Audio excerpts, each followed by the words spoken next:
n'Orugo television afọ mbụta bita afọ anyị n'Orugo TV abụrụkwa na obiembe enwewo ọ na-afịa na Dubai ọ na-afịa na Malaysia ọ na US ka ọ na gbe na Dubai igbo na obodo oyibo ebe ọ bụ na ọtụkọ ya nọ anyị ga-adị ebe dị live and direct tata anyị nọ n'ebe na Allen na United Arab Emirates ka anyị dịka ndị jụọ ndị igbo n'ebe ahụ etu ife si eme ka anyị mara ka ọ na-abanyekwa n'ahịa because n'Orugo television anyị ga na-ewetalụ na ife ọbụla etu o si afị kpọmkwem.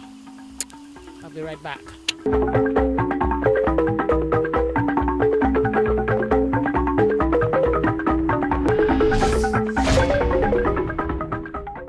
Afam bụ David Ohabenye. Afam bụ Ugochukwu. Afam bụ Tochukwu Isaac. Aha m bụ Emeka Joseph Obiaro. Afam bụ Anthony Ezane.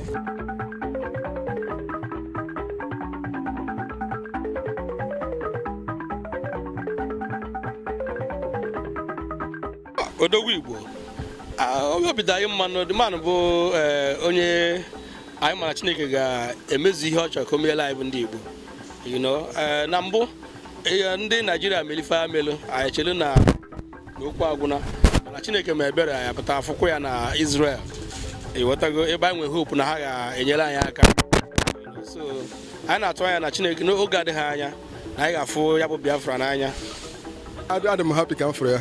I'm very surprised. I'm very surprised again, even though I haven't followed the program because situation of what I know here, I here follow all these things. You want to go?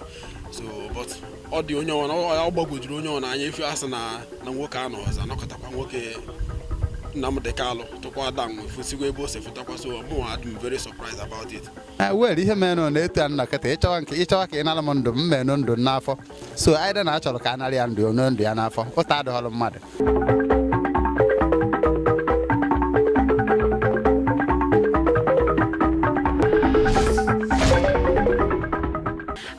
Tochi Dubai. Afam bụ Ugochukwu. Aha m bụ Emeka Joseph Obiaro. My name is Abdul Hasib. Biko onye ọbụla ka akwa ahụ na-awọchi Orugo TV. Orugo TV. Orugo TV. Kaidu Orugo TV Kainon. Anam na Orugo TV.